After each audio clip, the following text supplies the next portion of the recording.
सिर्फ मेरे को स्क्रीन पे लो, ओनली मेरे को। नमस्ते दोस्तों, स्वागत है आप सभी का आपके अपने चैनल साइबर सिपाही में। और हमेशा की तरह मैं वही निवेदन करूंगा, आप लोग अपने कमेंट्स के माध्यम से बता दीजिए आप तक ऑडियो और वीडियो बिल्कुल स्पष्ट आ रहा है। एक बार आप लोग मेरे को बता दीजिए आप तक ऑडियो और वीडियो स्पष्ट आ रहा है। क्षमा चाहता हूं, मैं आज स्टूडियो में नहीं हूं और बीच रास्ते मेरे को गाड़ी रोक करके लाइव करना पड़ रहा है। विषय बहुत गंभीर है, आप लोग जुड़ते रहिएगा, अधिक से अधिक शेयर करते रहिएगा। दिनेश शर्मा जी कहते हैं ऑडियो एंड वीडियो क्लियर है, बहुत बहुत धन्यवाद, थैंक यू सो मच। ठीक है आप सभी साथियों का, साथियों अगर मेरा बीच में डिस्कनेक्ट भी हो जाए, मैं आपसे निवेदन करता हूं इस लाइव को छोड़िएगा मत, शेयर करते रहिएगा। बहुत बड़ा केस क्रैक किया गया है, हथियारों का ऐसा जखीरा। अभी आपको वो सारे वीडियोस दिखाएंगे। मुझे नहीं पता वो वीडियोस आप तक कैसे आ पाएंगे क्योंकि आज स्टूडियो में नहीं है, लेकिन हमारी बैकएंड टीम लगी हुई है, पूरी कोशिश कर रही है कि वो वीडियो आपको दिखाए जाए। बहुत बहुत रातों की मेहनत और तपस्या के बाद में ये जो केस आपके सामने आ रहा है, मैं अपनी बैकएंड टीम से निवेदन करूंगा कोशिश करके इस लाइव को सफल बनाएं, इसको पिटने ना दिया जाए, वो तीनों वीडियोस दिखाए जाएं यहाँ पे। जब हम बोलेंगे तो उन वीडियो को प्ले कीजिएगा। और आप सभी के स्क्रीन पे साइबर सिपाही के कुछ पटल की जानकारी, संभवतः कुछ लोग पहली बार इस लाइव को देख रहे होंगे साइबर सिपाही पे, उनके लिए जानकारी फ्लैश हो रही है। यूट्यूब पे साइबर सिपाही के दो चैनल्स है, पहला चैनल मिशन साइबर सिपाही और हमारा दूसरा चैनल है साइबर सिपाही लाइव। दोनों ही चैनल्स को सब्सक्राइब कर लीजिएगा, बेल आइकन को प्रेस कर लीजिएगा और ऑल नोटिफिकेशंस को ऑन कर लीजिएगा। उसके बाद में फेसबुक पर हमारा पेज है मिशन साइबर सिपाही के नाम से। ट्विटर, इंस्टाग्राम, टेलीग्राम और कू ऐप, चारों ही जगह आप हमसे जुड़ सकते हैं @साइबर सिपाही लिख करके। कोई भी जानकारी हमें देनी हो तो सिर्फ और सिर्फ ईमेल के माध्यम से भेजिए। हमारी ईमेल आईडी है cybersipahi@gmail.com। उसके बाद में आप देख सकते हैं पेटीएम, गूगल पे, फोन पे और यूपीआई, चारों चीजें एक ही नंबर पे है और वो नंबर है 9891002380। भारत के बाहर से हमारे हिंदुस्तानी भाइयों बहनों के लिए paypal.me/साइबर सिपाही और अंत में हमारी बैंक डिटेल्स। आप लोग इसका स्क्रीनशॉट लेकर के रख लीजिए, ये आपको काम आएगा। भाई और बहनों, हम अभी आए हैं संभाजी नगर के। ठीक है, ओके, वीडियो 1 ओके, सेकंड भी प्ले करके दिखाओ, सेकंड प्ले करके दिखाइए। इसको रिमूव करना होगा, सेकंड को ऐड करना होगा। ठीक है, मैं समझ गया, ये चल जाएगा। तो मैं भूमिका बांधता हूं, हमारे साथ में है स्वामी जितेंद्रानंद सरस्वती जी महाराज। मैं निवेदन करूंगा हमारी बैकएंड टीम से स्वामी जी को स्क्रीन पे लिया जाए। अगर स्वामी जी स्टूडियो में आ गए हैं तो स्वामी जी को स्क्रीन पे ले लिया जाए। शशि शर्मा जी, बहुत बहुत धन्यवाद आपके कंट्रीब्यूशन के लिए, आपके सपोर्ट के लिए। शुभम भाई, all the best, team is doing great job, no TV channel is claiming to mark my words, the way you people are approaching you will be asked to promote them, read the message as pass। Thank you so much Shashi ji, आपके इस contribution के लिए, आपके इन motivating words के लिए thank you so much, बहुत बहुत धन्यवाद। आपका प्यार इसी तरह बना रहे। मैं सभी साथियों से फिर से हाथ जोड़ के, और हाथ भी नहीं जोड़ पाऊंगा क्योंकि एक हाथ स्टेयरिंग पे है, क्षमा मांगता हूं। और यहाँ पे बहुत सारे लोग, क्योंकि आप समझ सकते हैं मैं किस एरिया में हूँ और चारों तरफ मेरे को नजर और भी देखनी पड़ रही है। आप समझ सकते हैं गाड़ी के दोनों शीशे और हर जगह मेरे को अपना दिमाग लगाना पड़ रहा है। तो हो सकता है मैं थोड़ा सा ऊक चुक रहूंगा आज लाइव में। स्वामी जी आपको पूरे केस की डिटेल बताएंगे, मैं मोटी मोटी भूमिका बता देता हूं। वीडियो नंबर 1 तैयार है, बैकएंड टीम, वीडियो नंबर 1 चल सकता है। वीडियो नंबर 1 साइबर सिपाही एक्सक्लूसिव, जिसमें हथियारों का जखीरा पकड़ा गया है, वो वाला वीडियो, जिसमें हथियारों का जखीरा पकड़ा गया है, वो वाला वीडियो। अगर नहीं है तो मैं कोई देसी जुगाड़ करता हूं, 1 मिनट दो अपने पास में। तो ठीक है, ये रहा। मेरे प्यारे सभी हिंदू भाई और बहनों, हम अभी आए। ये नहीं, ये नहीं, नो नो नो, ये वाला जिसमें हथियार पकड़े गए हैं,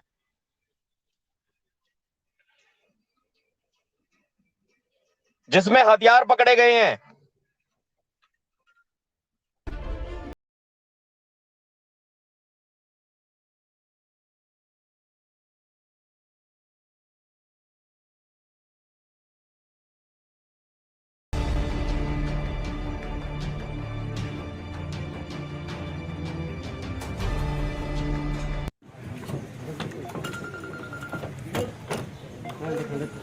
बस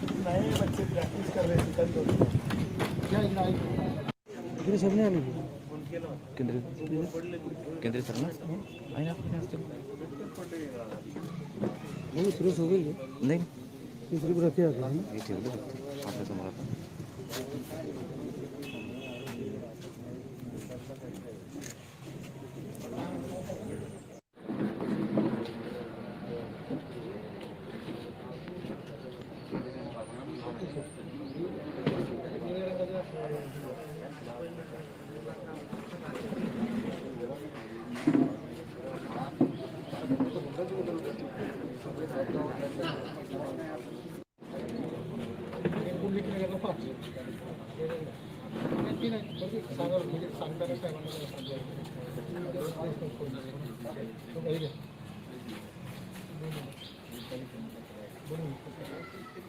उसकी झड़ती लेने के बाद हमें उसमें से 5 तलवारें बरामद हुई।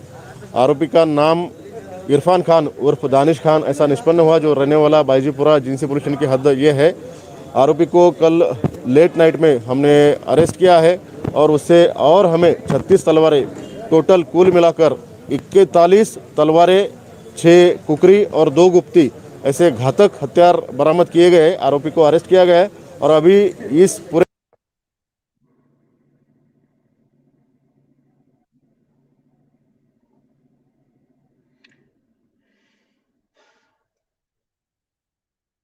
इस वीडियो को अब रिमूव करके फुल स्क्रीन कर दीजिए मेरे को।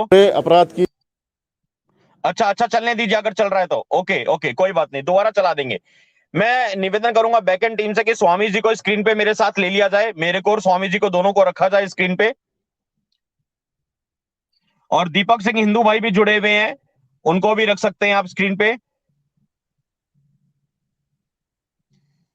तो सभी साथियों को बताना चाहता हूं, नमस्ते दीपक भैया, आज आपको थोड़ा सा संभालना होगा स्टूडियो का, क्योंकि आप देख सकते हैं मेरे आसपास में कुछ, मैं ऐसे क्षेत्र में हूं जहां मेरे आसपास भी लोग, आप समझ रहे हैं पीछे का माहौल देख के मेरे को अपनी आंखें शीशों पे चारों तरफ रखनी पड़ रही है। तो ये बहुत बड़ा केस है, आइसक्रीम बेचने वाला एक आतंकवादी, ये हथियारों का जखीरा जो पकड़ा गया है। सिर्फ मैं इतना कहना चाहूंगा कि ये तो जखीरा पकड़ा गया, लेकिन इसके पीछे बहुत बड़ा षड्यंत्र और बहुत बड़ा खेल है। इसके तार कहां से मिलेंगे जब ये पूरी जांच होगी। और मैं निवेदन करना चाहता हूं देश की सुरक्षा एजेंसियों से, देश की बड़ी बड़ी एजेंसियों से निवेदन करना चाहता हूं, गृह मंत्रालय से निवेदन करना चाहता हूं, इस जांच को आगे लेकर के जाया जाए, एनआईए के माध्यम से एनआईए को सुपुर्द किया जाए और ये बहुत बड़े आतंकी कनेक्शन निकलेंगे। स्वामी जी इसके बारे में पूरा बताएंगे, दीपक भाई इसके बारे में बताएंगे, हमारे साथ में स्पेशल गेस्ट समीर भाई जुड़े हुए हैं। समीर भाई का बहुत बहुत स्वागत है साइबर सिपाही पे। स्वामी जी मैं आपके हवाले करता हूं आज की इस लाइव को, कोशिश करूंगा मैं गाड़ी से आपके साथ बना रहा हूं। इनकेस मैं नहीं बना रहा तो मैं अपने साथियों से निवेदन करूंगा, मेरे दोस्तों साइबर सिपाही के अभियान को जी भर के सपोर्ट करो। आप देख रहे हैं ये एक यूट्यूब का चैनल नहीं है, ये एक मिशन है, और वो मिशन है जो 10 बजे शुरू हो गया। अगर हमें लाइव आना था तो हम लाइव आए, कोई भी परिस्थिति हो, समझौता नहीं है। मेरे दोस्तों इस जज्बे को आप लोग जी भर के सराहिएगा, हमारी ताकत बढ़ेगी। स्वामी जी हिंदू राष्ट्र, जय हिंदू राष्ट्र। जय हिंदू राष्ट्र जी शुभम भाई, जय हिंदू राष्ट्र। स्वामी जी आप संभालिए आगे। जी शुभम भाई, आपको बहुत बहुत आभार व्यक्त करता हूं। और जिस प्रकार से इस इतने बड़े षड्यंत्र को देश के सामने, दुनिया के सामने आपने रखा और बताया कि डीएनए सेम है या नहीं है, इस पर तो चिंतन का विषय है। आज जो विषय बहुत गहन गंभीर है हमारी आंखों के सामने, कि इस देश के अंदर एक बहुत खतरनाक मंसूबे को अंजाम दे दिया जा चुका है। इस देश के अंदर इतनी खतरनाक तरीके से एक षड्यंत्र और साजिश रची है, जिसके कनेक्शन, जिसकी लिंक आज आपको यहाँ पर बताई जाएगी कहां कहां से जुड़ी हुई है। शुभम भाई ने जिस प्रकार से वो वीडियो चलाया और बताया कि भारत का एक राज्य महाराष्ट्र, जहां से हिंदू स्वराज्य की कल्पना हुई, जहां पर हिंदू स्वराज्य का जन्म हुआ, सोच का, विचार का, वहां पर छत्रपति संभाजी महाराज के नाम से जो नगर है, संभाजी नगर, वहां पर एक दुष्ट मानसिकता के, औरंगजेब की विचारधारा के देशद्रोहियों ने एक बहुत बड़ा षड्यंत्र किया और जिसके वीडियो आपको यहाँ पर शुभम भाई ने बताया। जी शुभम भाई। मैं निवेदन करूंगा संभाजी नगर की बात चली है, तो मैं निवेदन करूंगा कि संभाजी नगर के कुछ वीडियोस हैं जो 3 साल पहले वहां पे केस हुआ था।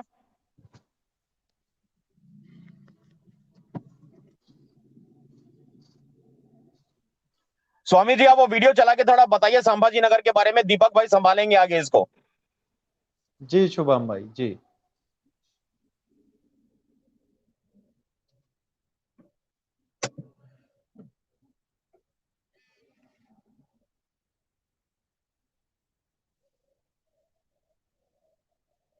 संचेती यहाँ के बहुत संपन्न और सुशिष्ट परिवार के व्यक्ति हैं।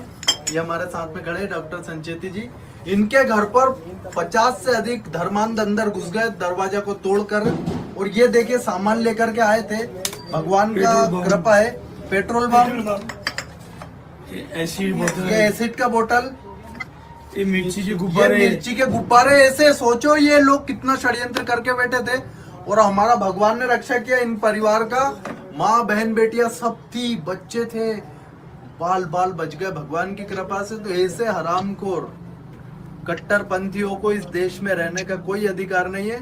और हम संचेती परिवार के साथ में इनका जो भी नुकसान हुआ वो सरकार के थ्रू इन मानों का इम्तियाज जलील का संपत्ति बिकवा करके, और हम हमारे हिंदू भाइयों बहनों को उनका मुआवजा दिलवाएंगे।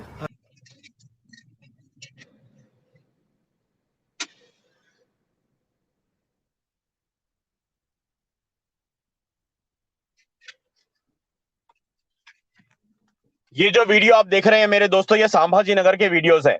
एक और वीडियो संभाजी नगर का हम आपको दिखाएंगे जहां पे मंदिर पे आक्रमण किया गया था और मंदिर को पूरा तहस नहस कर दिया गया था, करोड़ों की संपत्ति का नुकसान हुआ था। उस वक्त भी स्वामी जी और स्वामी जी के साथ में हमारे कुछ योद्धा वहां पे गए थे। मैं हमेशा कहता हूं एक बात कि साइबर सिपाही समय आने पे हर चीज का खुलासा करेगा। साइबर सिपाही के बहुत सारे ऐसे काम हैं जो हम तुरंत नहीं बोलते, उस वक्त नहीं बोलते जब वो घटते हैं, हम बाद में बोलते हैं, समय आने पर बोलते हैं। अगर स्वामी जी स्टूडियो में है तो स्वामी जी को स्क्रीन पे लिया जाए। अगर स्वामी जी स्टूडियो में है तो स्वामी जी को लिया जाए स्क्रीन पे। स्वामी जी आप स्क्रीन से मत जाइए आज। स्वामी जी मैं आपको बता नहीं सकता, मैं अलग से बाद में फोन करूंगा। मैं किसी ऐसी जगह हूं कि मैं नहीं कर पा रहा अभी, समझिए। जी शुभम भाई। स्वामी जी आप संभाजी नगर का दूसरा वीडियो दिखा करके आगे लेके चलिए इसको। जिसको कट्टरपंथियों ने आग लगा दी है, ये आप देखिए किस प्रकार से। वो सामने इधर देखिए आप, वो चांदी का रथ है और पूरे रथ को आग लगा दिया, और यहाँ पर पूरे के पूरी संपत्ति का नाश कर दिया। 100 करोड़ से ज़्यादा का संपत्ति का संभाजी नगर में हिंदुओं की नाश किया गया। जन्म जन्म की जो पूंजी इकट्ठी करी थी हिंदुओं ने मेहनत करके, उसको पूरा जला दिया गया। जयसवाल जी का घर पूरा है। ये देखिए अभी भी आग निकल रही है। अभी भी आग निकल रही ना वहां से।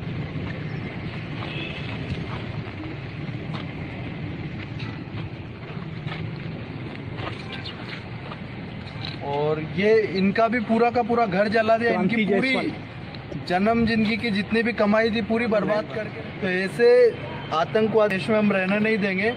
और यहाँ का जो आमदार है, आतंकी आमदार इम्तियाज जलील, उसका पूरा का पूरा संपत्ति को कुर्क करके, और इन लोगों का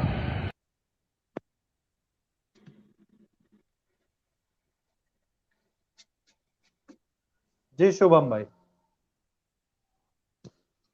तो आप स्वामी जी सभी आप अपना कैमरा ऑन कर लीजिए। आप यदि हमें सुन पा रहे हैं तो यह एक बहुत बड़े खतरनाक षड्यंत्र का यहाँ पर साइबर सिपाही के द्वारा खुलासा किया जा रहा है कि किस प्रकार से आपने दिल्ली का देखा होगा दंगा, दहशत, जिसमें पूरे देश के सामने नए नए प्रकार के हथियार, नए नए इंस्ट्रूमेंट टेरर के वहां पर दिखाए थे। गिलोल आपने देखी होगी छत के ऊपर बनाई गई थी, लेकिन संभाजी नगर की जो गिलोल अगर आप देख लेंगे तो आपके रोंगटे खड़े हो जाएंगे। मेरे साथ यहाँ पर समीर भाई मौजूद है। समीर भाई, वो गिलोल आपने अपनी आंखों से देखी थी और आपने उस गिलोल को छूकर भी देखा होगा, आप संभाजी नगर में रहे। आप बताइए वो गिलोल कितनी बड़ी थी। वो गुलेल इतनी बड़ी थी, गुलेल नहीं थी, वो दो इलेक्ट्रिसिटी के बड़े बड़े पोल थे जिनको साइकिल की, मोटरसाइकिल की रबर की ट्यूबों से एक गुलेल बनाई गई थी बहुत बड़ी, और उसे टुकड़े टुकड़े में बना करके टेरेस के ऊपर लगा दिया था। मतलब तैयारी देखिए आप, कि इस तैयारी को वो एक हफ्ते 1.5 हफ्ते पहले ही लग गए थे। उन्होंने जी उसको टेरेस के ऊपर लगा करके पहले तो पूरा मलबा, आजू बाजू में जहां जहां सर मलबा मिल रहा है, कहीं कोई बिल्डिंग गिरी हुई है, वहां वहां से पत्थर, कांच के टुकड़े, कील, ये सब पहले जमा किया गया 1-1.5 हफ्ते। फिर उसके बाद ये सब उस टेरेस के ऊपर, उस बिल्डिंग की टेरेस के ऊपर सब जमा कर दिया गया। और जिस दिन ये घटना घटी तो वो गुलेल ऐसी बनाई थी इन्होंने, इतनी शक्तिशाली, कि उसका जो मारा जा रहा था, वो मारा लगभग 1-1, 1.5-1.5 किलोमीटर तक लोगों को लग रहा था, लोगों के प्रॉपर्टी में, उनके घरों में घुस रहा था, लोगों की गाड़ियों पर जा रहा था। जो पुलिस वाले, मतलब आने के लिए एक ही गली थी ये साइड से और वो साइड से, पुलिस वालों तक को आने के लिए दिक्कत हो सके, अगर उनकी कोई गाड़ी आती थी तो ये इतना जोर से हमला कर देते थे कि पुलिस वाले भी वहां पर नहीं आ पाए। इस तरह से उन्होंने वो गुलेल बनाई हुई थी। समीर भाई, हमने उन घरों को भी देखा और यहाँ पर दिखाया भी सही। वो पत्थर 5-5 मंजिल ऊपर तक जा रहे थे, और जिस घर में जा रहे थे पत्थर नहीं थे, वो 50-50 किलो की, मैं कहूं तो चट्टानें थी छोटी छोटी, जो तीसरी मंजिल तक जा रही थी, और घर को डैमेज, मतलब जहां पर गिर रही थी। शुभम भाई, सुन रहे हैं आप मेरी आवाज को? तो बताइए। जी जहां जी, पर वो गिर रहे, मैं सुन रहा हूँ स्वामी जी। जहां पर वो गिर रही थी ना शुभम भाई, दीपक जी, आदरणीय दीपक जी, जहां पर वो गिलोल गिर रही थी, वहां पर छेद हो जाते थे मकान में, मकान में होल हो जाता था। जिस मकान को हम 100 साल 150 साल के लिए बनाते हैं, उस मकान को एक पल भर में वो चट्टान तोड़ देती थी। इतनी खतरनाक तरीके से बनाई थी। और डॉक्टर संचेती जी का मैंने घर दिखाया यहाँ पर, उनकी स्थिति क्या थी। समीर भाई, आप तो जानते हैं संचेती जी का स्थिति, आज भी उनका मन स्थिति भयभीत है एकदम से अंदर से, और उस क्षेत्र की पूरी गली के लोग। तो ये क्या नई तैयारी चल रही थी संभाजी नगर के अंदर, आप बताइए समीर भाई। मेरा आवाज आ रहा है आपको? जी आ रहा है, जी बोलिए बोलिए जी। जी। संभाजी नगर में जब संचेती जी के घर पर हमला हुआ तो उस रात अचानक से 100 से 150 लोग उनके घर के सामने खड़े थे, हथियार बंद थे। जिस तरह से आपने बताया, मिर्ची के गुब्बारे, एसिड की बोतल, ये सिर्फ उन्हीं के घर पर नहीं, तो आजू बाजू जितने लोग थे उन सबके घर पर फेंके जा रहे थे, उन सबके ऊपर हमले हो रहे थे। और संचेती जी के घर पे तो लगभग 100-150 लोग आंखों के सामने, मतलब कब आएंगे, कब प्रॉपर्टी में घुसेंगे और कब इन परिवार का पूरा खत्म कर देंगे, इस तैयारी में थे। लेकिन योगायोग से वहां पर प्रतिकार करने के लिए जो बाकी लोग थे, उन्होंने सफल प्रतिकार किया। जो दंगाई मॉब था उसे हटा दिया गया, और संचेती जी और एवं जो आजू बाजू के लोग थे उनको वहां से निकाला गया। लेकिन आज भी परिस्थिति ऐसी है कि अगर इन लोगों को जाके पूछते हैं, बताइए उस दिन रात में क्या हुआ था, और वो जब अपनी आप बीती खुद के जबान में बताते हैं, खुद की जुबान में जब किसी को बताते हैं अपनी कहानी कि कैसा हुआ था, क्या हुआ था, क्या नहीं हुआ था, तो ऐसा लगता है कि इनको पुनर्जीवन मिला है। शायद इन्होंने कहीं गौ माता को कोई अच्छी सेवा की होगी जिंदगी में, ईश्वर का धर्म सेवा जो की होगी, शायद उसके फल स्वरूप इन्हें शायद पुनर्जन्म मिला है। ऐसी भावनाएं वो खुद हमारे सामने प्रकट करते हैं। जी दीपक जी, आप बताइए, आपको कैसा लगा ये देख करके कि इतना सारा हथियारों का जखीरा, और वो बिल्कुल फ्लू में, बिल्कुल नॉर्मल वे में लोगों के, भारत के नागरिकों की, मैं कहूं तो एक प्रकार से बड़ी जिनोसाइड करने के लिए लोगों के यहाँ पर पहुंच चुका है। वो सामान पता नहीं, ये तो थोड़ा सा दिखा है, इतना बड़ा संख्या में, हजारों की संख्या में वहां पर पहुंचा है। इसका जिम्मेदार कौन होगा? दीपक जी आप बताइए थोड़ा सा जी। तो सबसे पहले मैं शुभम भाई से निवेदन करूंगा, मुझे पता है वो किन परिस्थितियों में और कहाँ हैं। तो शुभम भाई, आप सारी चीज़ों को, अभी स्वामी जी, मैं और समीर भाई सारे विषय को देख रहे हैं। आप सबसे पहले वहां से निकलिए और सुरक्षित पहुंचिए। विषय गंभीर है। पूज्य स्वामी जी ने पूरा विषय अभी रखा और समीर भाई ने भी रखा।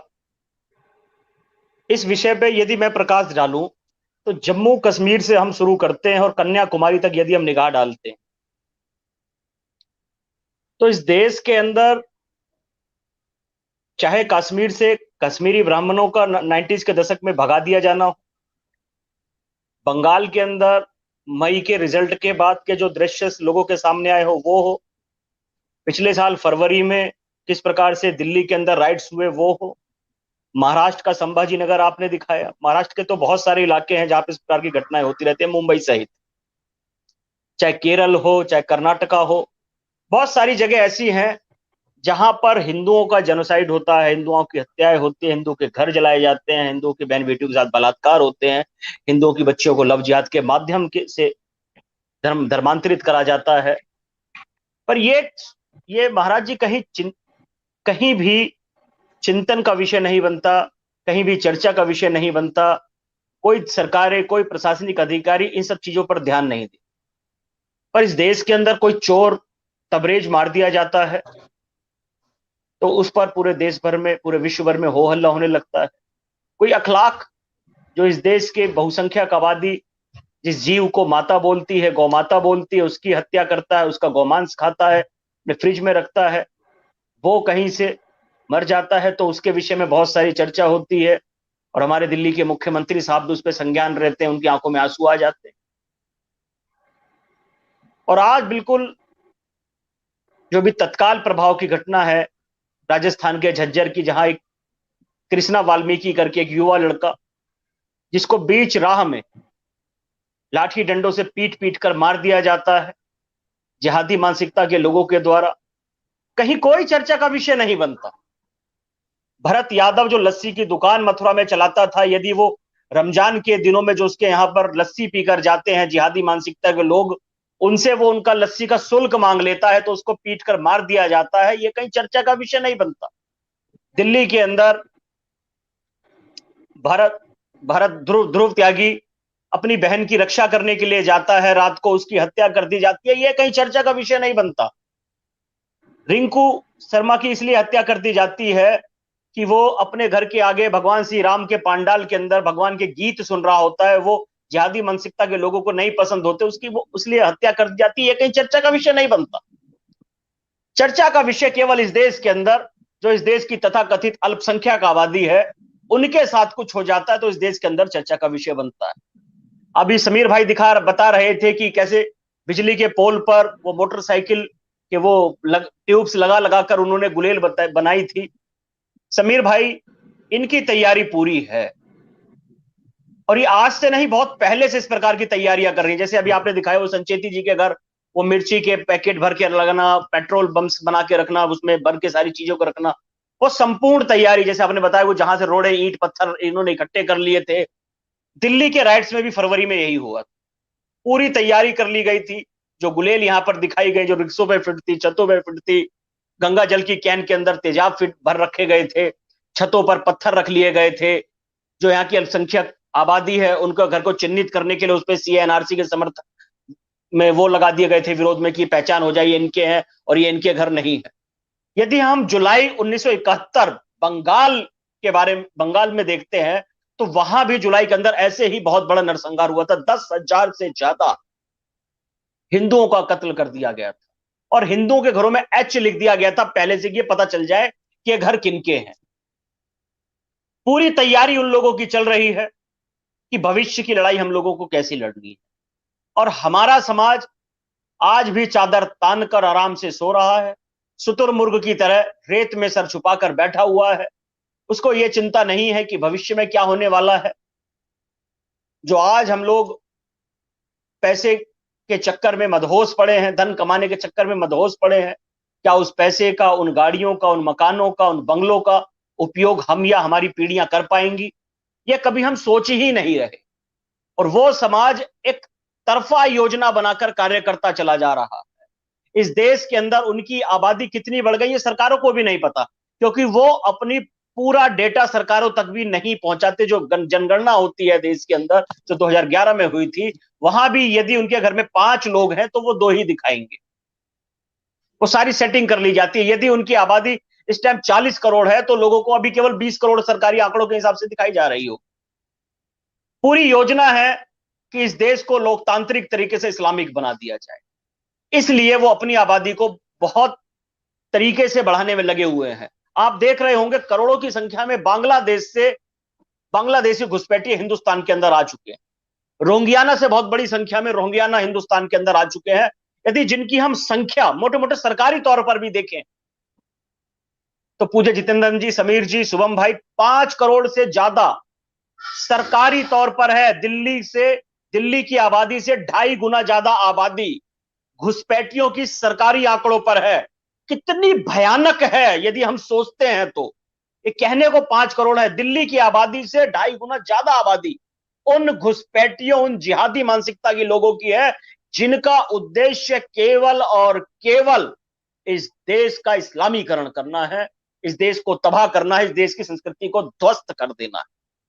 ये जो बातें हैं, ये जो बातें मुझे, शुभम भाई को, पूज्य जितेंद्र जी को, समीर जी को, या हम जैसे जितने भी लोग हैं उनको सोने नहीं देती। रात भर हम जाग जाग कर, जब भी हमारी नींद सोते हैं, हम वैसे तो 2-2:30-3 बजे से पहले हम लोग सोते नहीं है, बाई चांस थोड़ी बहुत नींद रात्रि को आती भी है, तो जब नींद खुल जाती तो दोबारा हम लोगों को नींद नहीं आती है। ये चिंतन हमें दिन भर लगा रहता है कि भविष्य जा कहां रहा है। सरकारी आंकड़ों में 5 करोड़ उनकी घुसपैठियों की जनसंख्या हो गई जो सरकार कह रही है। सोचिए, जब सरकारी आंकड़े हैं और यदि हम उनको डबल कर दें, जो रियल आंकड़े सामने आ जाएंगे, जो आसाम के सेंसस हैं, उठाकर देख लीजिए कितनी बड़ा आसाम आज पूरा इस्लामीकरण की चपेट में आ चुका है। तो ये इतनी भयावह स्थिति हो जाएगी, कई राज्यों को मिलाकर जितनी आबादी होती है, इतनी आबादी उन जिहादी घुसपैठियों की है। हमारे पास उतनी सेना भी नहीं है जितनी इस जिहादी मानसिकता के लोग तैयारी करके बैठे हुए हैं। जैसे अभी समीर भाई ने बताया कि पोल उन्होंने बना रखे हैं, जिस प्रकार से हमले कर रहे हैं, पेट्रोल बम और मिर्ची का सारा खेल, इस प्रकार की योजना। कुछ शब्द मुझसे आज ऐसे निकल रहे हैं जो वाहिटी के नियमों को शायद उल्लंघित करते हैं, माफ करिएगा, क्योंकि आजकल ऐसे एजेंडे चल रहे हैं। सत्य हम, क्योंकि हम सारी बातें सत्य बता रहे हैं। मैं जितना भी बोल रहा हूं वो प्रमाण के साथ बोल रहा हूं। यदि मुझसे इस चीज पे कोई बहस करता है, कोई चर्चा करता है, कोई एविडेंस मांगता है, तो मैं उसके पूरे प्रमाण दे सकता हूं। पर इस देश के अंदर सत्य को सत्य नहीं बोल सकते, क्योंकि यदि हम सत्य बोलते हैं तो हम आग लगाने वाले लोग हो जाते हैं, हम देश का सांप्रदायिक ताना बाना बिगाड़ने वाले लोग हो जाते हैं, क्योंकि हम हिंदू हैं। यदि हम चिंता करते हैं कि भविष्य में हमारे साथ क्या होगा, हमारी बहन बेटियों के साथ होगा क्या होगा, तो हम इस देश का माहौल बिगाड़ने वाले लोग हैं। यदि हम अपनी दुकान का नाम हिंदू दुकान के नाम से लिख लेते हैं तो वो चर्चा का विषय बन जाता है। और एक समाज अपनी दुकान का नाम इस्लाम के नाम पर रख ले या कोई और इस्लामिक चिन्ह के नाम पर रख ले तो वो चर्चा का विषय नहीं होता। पर हम अपनी दुकान पर कोई भगवा, अपनी रेडी पर कोई भगवा झंडा डालकर उस दुकान का नाम विष्णु केले वाला या विष्णु ढाबा या कुछ ऐसा रख लेते हैं तो वो चर्चा का विषय बन जाता है कि देखिए, इस देश के अंदर अल्पसंख्यक आबादी सुरक्षित नहीं है, इस देश की बहुसंख्यक आबादी इस देश को तबाह करने के लिए है। यदि हम अपने घरों में ये चाहें कि हम इस वर्ग के लोगों को अपना घर किराए पे नहीं दे सकते, तो वो लोग तुरंत भागकर थाने में जाते हैं। देखिए जी, हमारे साथ तो क्या हो रहा है, हम इस देश के अल्पसंख्यक समुदाय हैं, डरे हुए लोग हैं, हमारे साथ तो इस प्रकार का व्यवहार करा जा रहा है, हमें लोग अपने घरों पे किराए पे मकान नहीं दे रहे, पर डरे हुए हम हैं, पीड़ित हम हैं। हम किराए पे मकान क्यों नहीं दे रहे?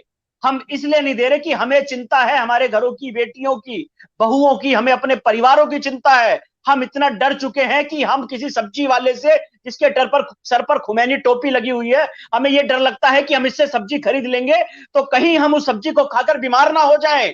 जब किसी होटल में हम खाना खाने जाते हैं तो वहां कोई हमें खुमैनी टोपी वाला या कोई दाढ़ी वाला वेटर या कोई सब्जी, उसके अंदर जो खाना बनाने वाले बावर्ची होते हैं वो दिख जाते हो तो हमारे अंदर डर बैठ जाता है कि भैया कहीं ये व्यक्ति हमको कुछ ऐसा तो नहीं खिला रहा है जो भविष्य में हमारे लिए नुकसानदायक हो जाए। शुभम भाई, मेरे पास ऐसी कई घटनाएं आई हैं बिहार से, जिसमें उन्होंने बताया जी हमने एक ढाबे के अंदर खाना खा लिया और मैं बीमार पड़ गया, मेरे पेट के अंदर आग लगने लगी। जो मैंने चेकअप उसका कराया तो उसमें मुझे मालूम पड़ा कि उसके अंदर कांच के टुकड़े मिलाए गए थे, पीस कर कांच मिलाया गया था।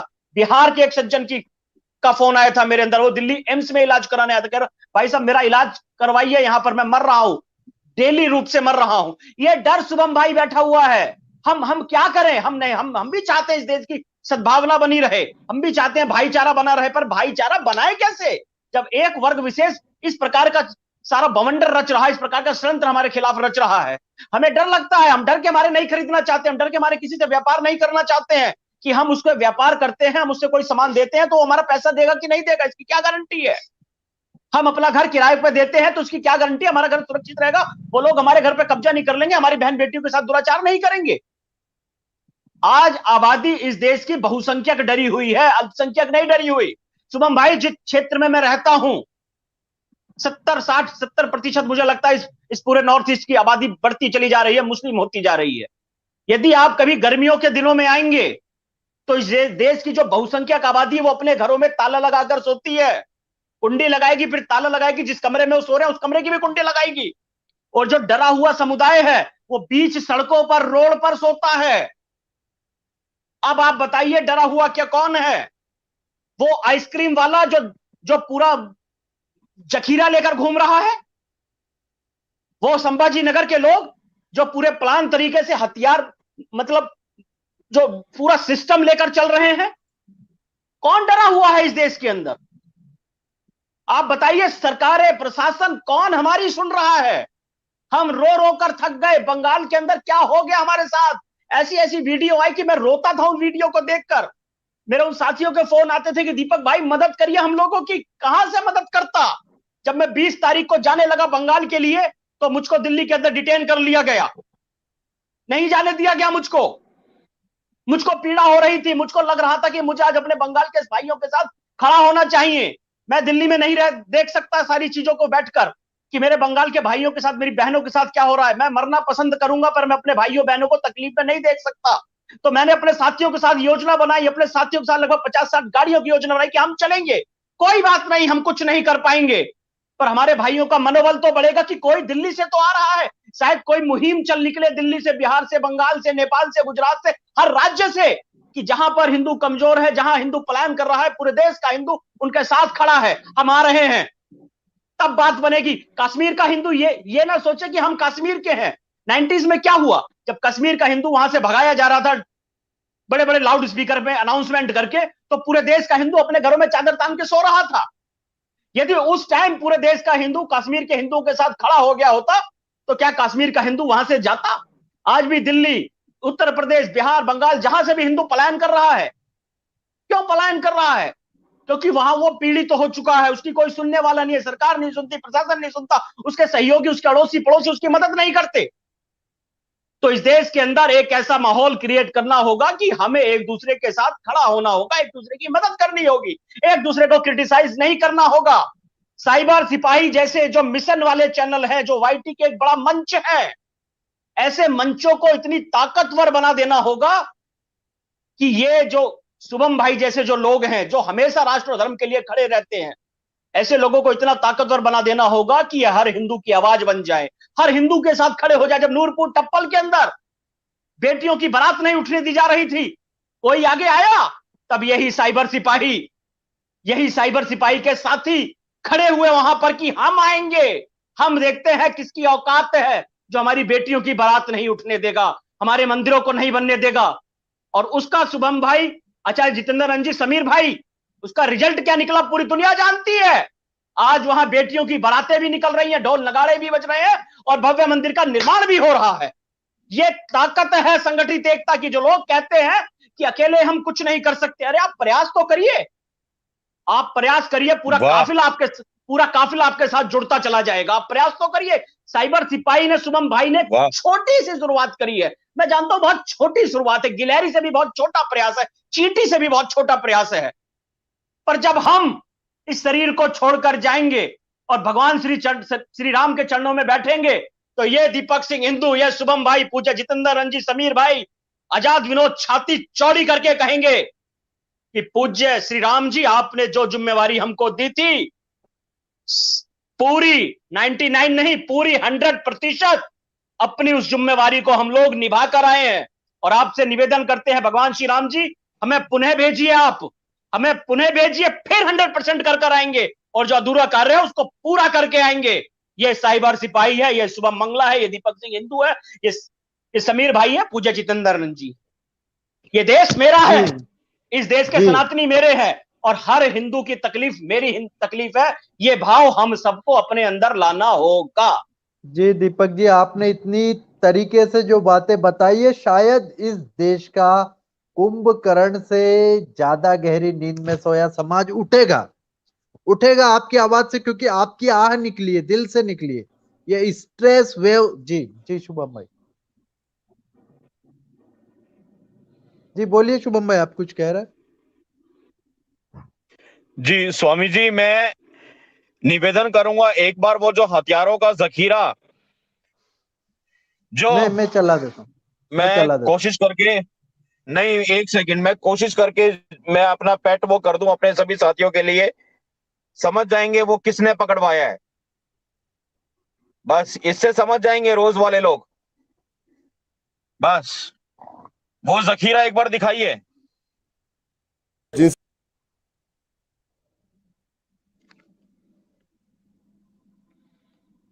इसको शुरू से प्ले कर दीजिए, ड्रैग करके, इसको ड्रैग करके शुरू से प्ले कर दीजिए। इसको स्क्रॉल करके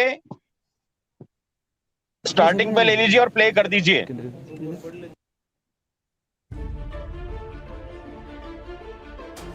अगर बैक एंड टीम तक मेरी आवाज आ रही है तो इसको स्क्रॉल करके पीछे ले लीजिए और एक बार शुरू से प्ले कीजिए इस वीडियो को। यहां पे माउस लेके आओ।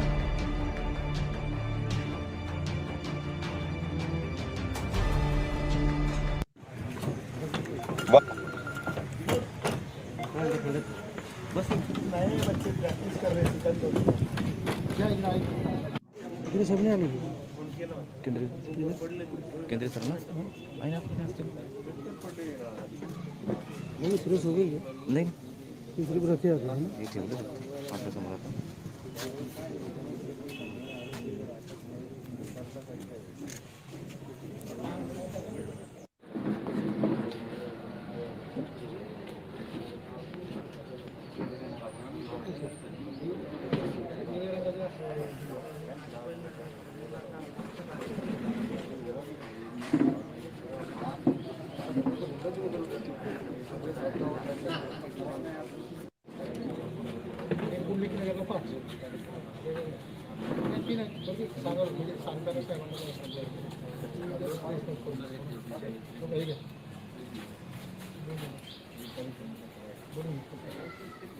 उसकी झड़ती लेने के बाद हमें उसमें से 5 तलवारें बरामद हुई। आरोपी का नाम इरफान खान उर्फ दानिश खान ऐसा निष्पन्न हुआ, जो रहने वाला बाईजीपुरा जिनसी पुलिस स्टेशन की हद ये है।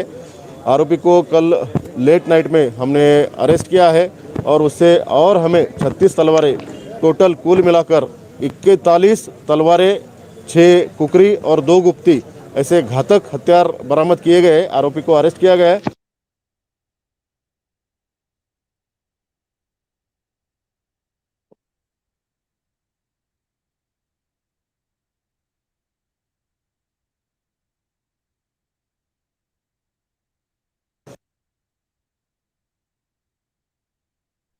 हाँ, तो शुभम भाई यहाँ पर हमारे साथ आने वाले हैं, और तब तक मैं आपको ये बता देता हूँ कि ये खतरनाक पूरा का पूरा इतना बड़ा प्लानिंग करने का इसके पीछे मकसद क्या है, इनका पूरा का पूरा थिंकिंग क्या है, यह आपकी आंखों के सामने है।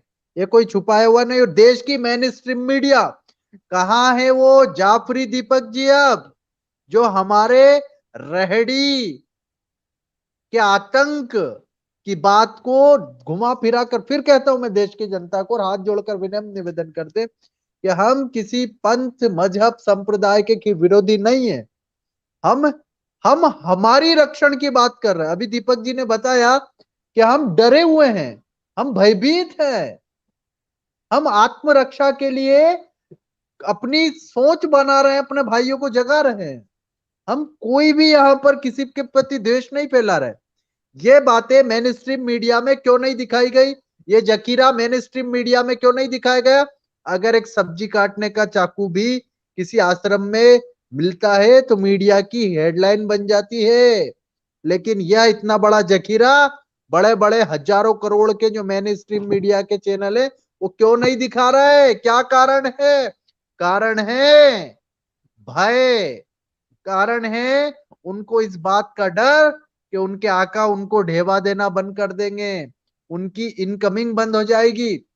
और मैं आप सभी से कहना चाहता हूं कि साइबर सिपाही कभी इनकमिंग के लिए काम नहीं करता है, वो सदैव राष्ट्र को प्रेरित और जागरूक करने के लिए काम करता है। आज भी देखिए शुभम भाई इस स्थिति में इतने एक खुफिया मिशन को अंजाम देने के लिए गए हैं, जो मैं यहाँ पर बता नहीं सकता, वो पूरा होने के बाद ही हमारी टीम बताती है।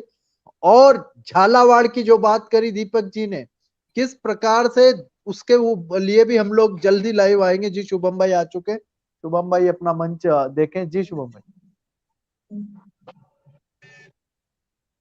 जी शुभम भाई बोलिए। आप विषय रखिए, अभी पूछे जितेंद्र जी, अभी रखिए आप विषय, वो जुड़ मैं जाएंगे अभी। यही मैं ये मैं सवाल जी करना आगे चाहता हूं स्वामी जी आपसे कि ये जो दानिश पकड़ा गया है, ये जो दानिश के यहाँ हथियारों का जखीरा पकड़ा गया है, इसका अजमेर से क्या कनेक्शन है? इससे पहले मेरा फोन दोबारा कटे क्योंकि कॉल बॉम्बिंग शुरू हो गई है, मेरे नंबर पे कॉल बॉम्बिंग स्टार्ट हो गई है, तो शायद अब मैं नहीं जुड़ पाऊंगा। मैं 2-3 सवाल आपसे करना चाहता हूं। ये देखिए लगातार शुरू हो गया है। जी। बेटा आज तुम्हारा दिन अच्छा है कि शुभम मंगला फोन से लाइव आ रहा है? आज तुम्हारा दिन अच्छा है, तुम अपने मंसूबों में कामयाब होगे, तुम मेरे को काट सकते हो। आज आज तुम्हारे पास मौका है, काट लो। लेकिन जिस दिन ये शेर अपने स्टूडियो में फिर आएगा ना, फिर तुम्हें नंगा करेगा। ये नीच और ओछी हरकतें छोड़ दो। ये जो साइबर सिपाही के लाइव को रोकने की जो तुम्हारी बीमारी है, अरे सामने से आके लड़ो, हिम्मत है तो। ये देखो साला बात नहीं करते हैं। स्वामी जी मैं आपसे 2-3 सवाल करता हूं। ये बॉम्बिंग, बहुत हैवी बॉम्बिंग स्टार्ट कर दी इन्होंने मेरे ऊपर। पहला, दानिश का अजमेर से क्या कनेक्शन है? दूसरा, ये जो दानिश है इसका दिल्ली दंगों से क्या कनेक्शन है? तीसरा, जो आइसक्रीम बेचने के नाम पे आतंक का व्यापार चला है, इसका खुलासा तेरी इसका खुलासा नहीं मानेगा ना, कोई बात नहीं बेटा, तो रुक। इसका खुलासा। चौथा, ये राष्ट्रीय सुरक्षा से जो इतना बड़ा खिलवाड़ किया गया है, इसकी जांच एनआईए को कब दी जाएगी? और पांचवा और अंतिम प्रश्न स्वामी जी मैं आपसे करना चाहूंगा, इससे पहले मैं डिस्कनेक्ट हो जाऊं यहां से। हालांकि मैं डिस्कनेक्ट होऊंगा, फिर आऊंगा, फिर कटूंगा, फिर आऊंगा। इनको जवाब देने का आज ये सबसे अच्छा मौका मेरे को मिला है, क्योंकि ये लोग हमारे लाइव को नजरें गड़ा के देखते हैं। नहीं, तो मैं आप सभी को यही बताना चाहता हूँ, शुभम भाई ने बहुत अच्छे से प्रश्न किए हैं कि इस दानिश का, ये दानिश जो डी नाम लेकर के एक बहुत बड़ा इसका पासकोड है जो कि क्रैक किया गया है। डी नाम से ये बहुत बड़ा एक खतरनाक मंसूबे को अंजाम दे रहा था।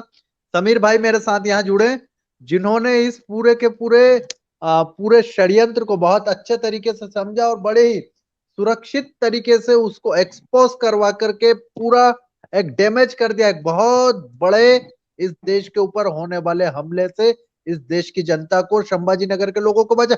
साइबर सिपाही की ओर से मैं फिर कहना चाहता हूं कि हम किसी मत संप्रदाय के विरोधी नहीं है, लेकिन क्या करें, कभी कोई दानिश निकलता है, कभी कोई सलमान निकलता है, कभी कोई शाहरुख निकलता है, तो फिर ये स्वामी जितेंद्रानंद सरस्वती अपने मुंह पे टेप नहीं लगा सकता। हम पंथ मजहब की बात नहीं कर रहे, लेकिन क्या करे, कोई संभाजी नगर में दानिश निकलता है, दिल्ली के अंदर वो पिस्टल लेकर के हमारे पुलिस वालों पर गोलियां चला रहा था, वो शाहरुख निकलता है। हम क्या करें, हम क्या करें? हमारी तो ये मजबूरियां हैं कि हम डरे हुए होकर भी, इतने भयभीत होकर भी, इतने इतने घबराहट में भी हमें लाइव आना पड़ता है। हम कितने भयभीत हैं दीपक जी, आप समझते हैं, समीर भाई आप समझते हैं कितने डरे हुए हमारी माँ बहन बेटियों की हम कैसे रक्षा करें? आपने झालावाड़ का जो जिक्र किया, वहां पर इसी प्रकार के हथियारों का पूरा इस्तेमाल किया गया है। वो मतलब तलवारें निकाल करके उन्होंने हमारे व्यक्ति को टुकड़े टुकड़े किया, उसके शरीर पर कई जगह घाव किए। वीडियोस हैं, आपको दिखाएगा साइबर सिपाही, वो घटना भी दिखाएगा। और हमारी टीम झालावाड़ पहुंच चुकी है और उनको भी हमारे व्यक्ति को न्याय दिलवाएगी, कृष्णा वाल्मीकि को। मैं फिर आ जाता हूं यह संभाजी नगर की घटना पर। यह अजमेर कनेक्शन क्या है?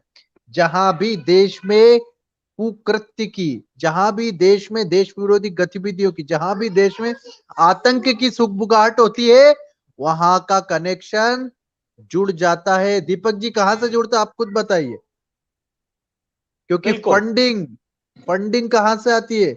और ये लिंक वाया अजमेर होता हुआ सीधे पाकिस्तान हाफिज सईद के घर तक चला जाता है, जो हाफिज सईद आज भारत के, और मैं कहूं तो साइबर सिपाही के नाम से डर रहा है, भाग रहा है। आज वो अपना घर छोड़ करके भाग चुका है। ये स्थिति हो चुकी है। समीर भाई आप बताइए कि ऐसे कितने ऐसे कितने दानिश होंगे? दानिशों का तो पता नहीं, लेकिन मैं आपको संभाजीनगर की कुछ पार्श्वभूमि बता देता हूँ। ये जी आपके लिए, मेरे लिए, दीपक भाई के लिए, शुभम भाई के लिए संभाजीनगर जरूर है, मगर ये बाकियों के लिए, कुछ अन्य लोगों के लिए औरंगाबाद है।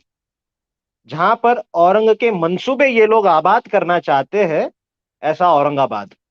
तो इस औरंगाबाद में जब मुंबई के लोकल ट्रेन के बम धमाके हुए थे, सबको पता है, बहुत बड़ी जीवित हानि हुई थी। उस बम धमाकों के 1 से 1.5 महीने पहले औरंगाबाद में 25 किलो आरडीएक्स पकड़ा गया था। तब सब लोग सोच रहे थे पता नहीं किस चीज की साजिश होगी, क्या होगी, लेकिन जब उसके बाद में मुंबई में लोकल ट्रेन में बम ब्लास्ट हुए तो पता चला ये औरंगाबाद से इसका तार जुड़ा हुआ है। ये जो आरडीएक्स पकड़ा गया था ये वहीं जा रहा था। उसके बाद में औरंगाबाद का जब रॉ ने सर्वे किया तो औरंगाबाद ऑल ओवर इंडिया, पूरे भारत देश में सेफेस्ट सिटी है। यहाँ पर किसी भी तरीके का कोई टेरर बताइए अटैक घूमने नहीं हो को। सकता, यहाँ किसी भी तरह का कोई आतंकी हमला नहीं हो सकता।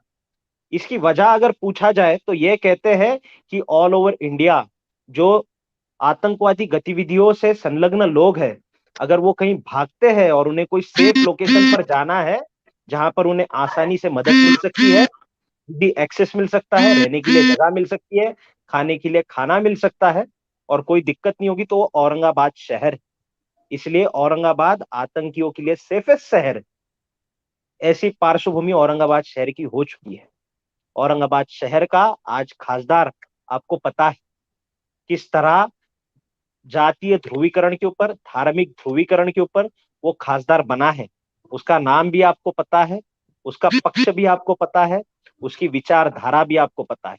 और यह व्यक्ति जब इसके पहले आमदार था, तभी अभी जो क्लिप बताई गई थी दंगों की, जहां पर आग लगी थी, जहां गुलेल से पत्थरें पड़ रही थी, मिर्ची के गुब्बारे फेंके जा रहे थे, एसिड के बॉटल फेंके जा रहे थे, हिंदुओं पर हमले किए जा रहे थे, तब यही व्यक्ति इस क्षेत्र का आमदार था। आज वह खासदार है। और जब इन तलवारों का जखीरा पकड़ा जाता है तो आपको बता दूं तलवारें कैसी पकड़ी गई। ये जो बच्चा था दानिश इरफान खान, ये तलवारों को ब्लू डार्ट जो कुरियर कंपनी है उससे मंगाता था। खुद प्रत्यक्ष नहीं जाता था तलवार लेने के लिए, बाद में एक तो उनके गोडाउन से लेता था या फिर रास्ते में कहीं गाड़ी रुका करके तलवार उठाता था। इस तरह से उसने लगभग अब तक टिल डेट 150 से अधिक तलवारें कलेक्ट कर चुका था। और अभी जब उसके पास जखीरा पकड़ा गया तो लगभग 50-55 तलवारों का जखीरा उसके पास पकड़ा गया है। और ये जो 100 तलवारें थी अतिरिक्त, ये उसने कहां कहां बेची, किसको किसको बेची, इसका तपास तो अभी भी पुलिस कर रही है। उनका अब तक काम पूरा नहीं हुआ है। तो दानिश ने ये तलवारें किसे बेची, क्यों बेची, उसका मंसूबा क्या था? अभी संभाजीनगर में महानगर पालिका इलेक्शन आ रहे हैं, क्या उसके पहले वापस कुछ करके इनका कुछ अलग एजेंडा था? इन्हें क्या करना था? तो ये ऐसी पूरी परिस्थिति संभाजीनगर की आज हो चुकी है। लव जिहाद के मामले इस महीने में 27 अब तक, आज कितनी तारीख है? आज अगर देखा जाए तो सिर्फ 8 तारीख है। रात को 12 बजे 9 तारीख लग जाएगी, लेकिन अब तक 8 दिन में 27 लड़कियों के साथ लव जिहाद, वो लव जिहाद के शिकार हो चुके हैं। तो संभाजीनगर कहने के लिए तो संभाजीनगर है, मगर यहाँ पर औरंग के मंसूबे आबाद हो रहे हैं, इसलिए औरंगाबाद।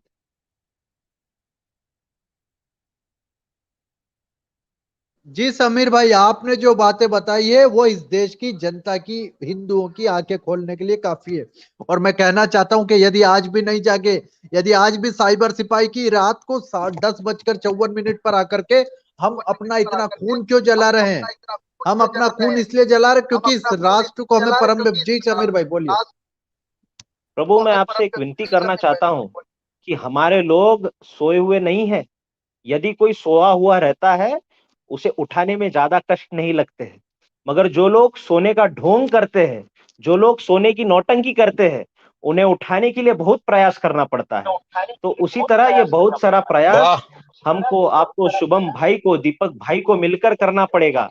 तब कहीं जा करके ये जो सोने का सत्य नाटक है। हिंदू समाज कर रहा है, हिंदू लोग कर रहे हैं, और अगर हिंदू कहकर जाग भी जाते हैं तो कहीं कोई पॉलिटिकल पार्टी के हो जाते हैं, कहीं किसी नेता के हो जाते हैं, कहीं किसी एक दायरे तक ही जाकर सीमित रहते हैं, और वहीं बहुत गलत, हमारा बहुत गलत, उस बहुत उतने ही तक हमारा हिंदुत्व अब तक सीमित है। तो इसलिए इन हिंदुओं को जगाना ही नहीं, तो इन्हें उठाने का, इन्हें दौड़ाने का, इन्हें जागरूक करने का कार्य अब हमें करना है।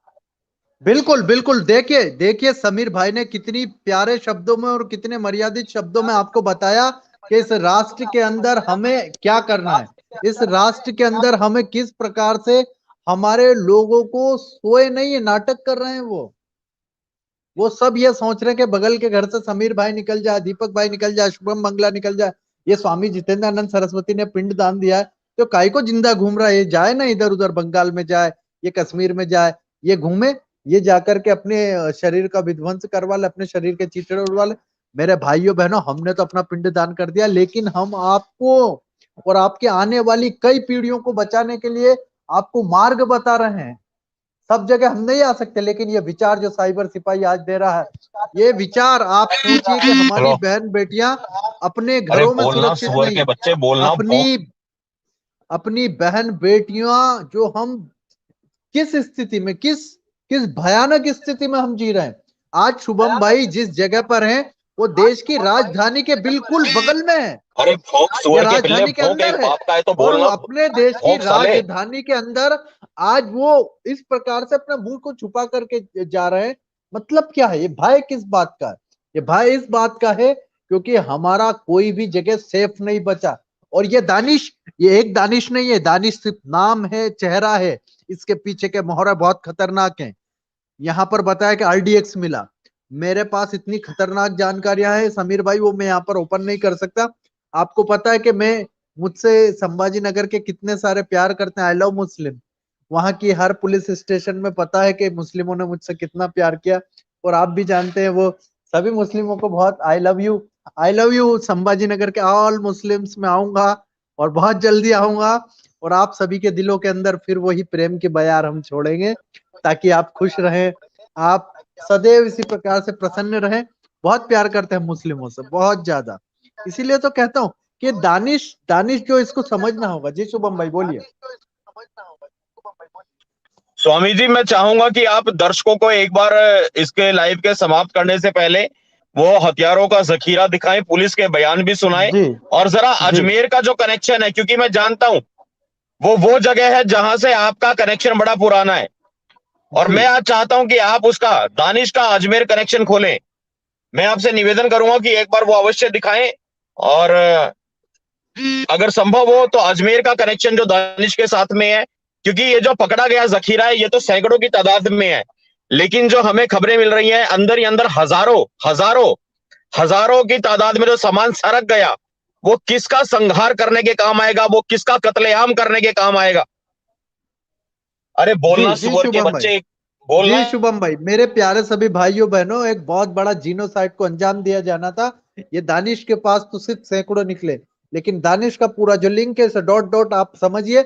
और मैं चाहता हूं कि इसकी जानकारी, इसकी पूरी तह तक जाने के लिए एनआईए, एमआई, मिलिट्री इंटेलिजेंस का सहारा लिया जाए। भारत की सरकार इसको तुरंत अपने हाथों में ले, इसको महाराष्ट्र में ना रख करके इसको दिल्ली में रखा जाए, तिहाड़ में रखा जाए दानिश को।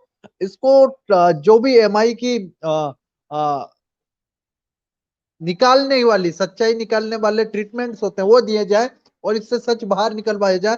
क्योंकि लाखों की संख्या में, जहां तक हमारा साइबर सिपाही का जानकारी है, हमारे सोर्स हैं, हमारे अल्फाज हैं, उनकी जानकारी के अनुसार, यहाँ पर उनके द्वारा बताई गई जानकारी के अनुसार समीर भाई, लाखों की संख्या में देश में उतरा है सामान।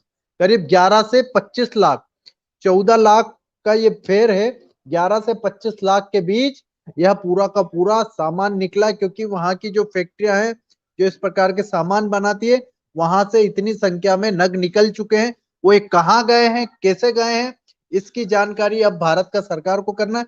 ये 25 लाख तलवारें कहाँ पहुंची है, ये 25 लाख तलवारें किस किस घर में गई हैं, और किस प्रकार से हिंदुओं के बड़े जिनोसाइड को अंजाम दिया जाना है, इसके लिए दानिश पकड़ा जा चुका है।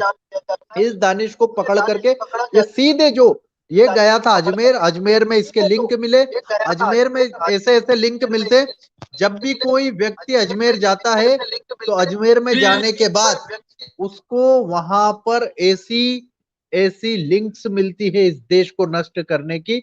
आप देखिए, आप जब जब वहां पर जाते हैं तो वहां पर देश की संपत्ति को नष्ट करने की पूरी प्लानिंग तैयार है। वहां पर इस राष्ट्र को घात करने के लिए किस प्रकार से कत्लेआम किया जाना है, जिनोसाइड किया जाना है एक बहुसंख्यक समाज का, उसकी तैयारियां वहां रेडी है।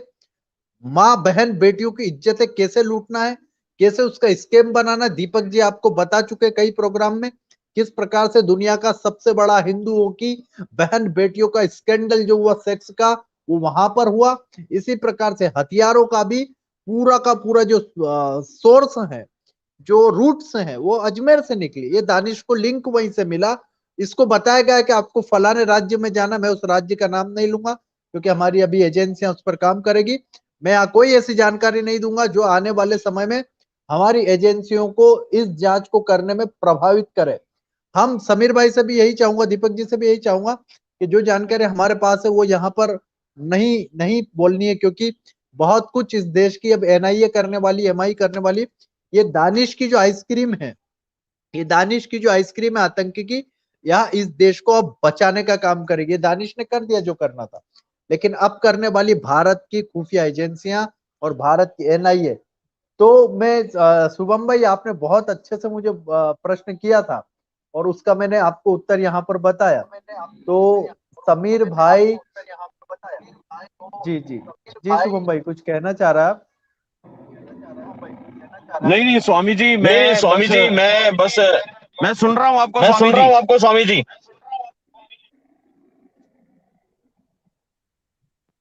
तो साइबर सिपाही ने जिस प्रकार से कार्य करके इस राष्ट्र को एक एक एक सच्चाई उजागर करके रखी राष्ट्र के सामने। आप यहाँ पर देखिए कि इस बात को मैंने स्ट्रीम मीडिया में, समीर भाई, अभी तक मुझको नहीं लगता कहीं भी इतने अच्छे तरीके से और सही तरीके से बताया गया।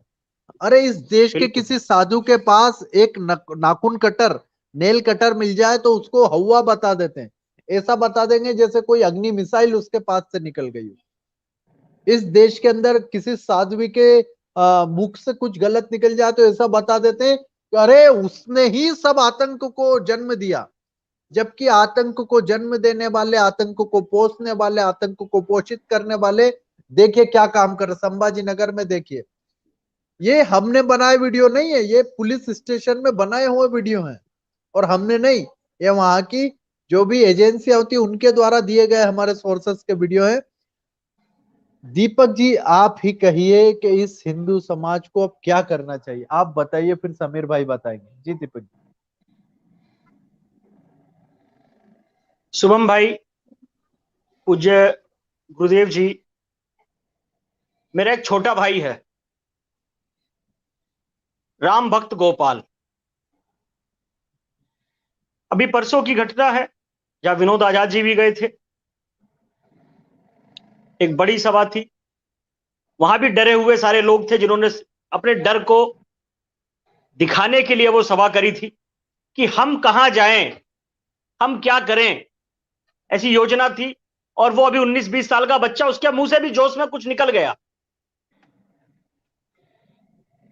आज राष्ट्रद्रोही सारी ताकतें उसके खिलाफ ट्विटर पर ट्रेंड चला रही हैं उसकी गिरफ्तारी के लिए, उस 19-20 साल के बच्चे की गिरफ्तारी के लिए।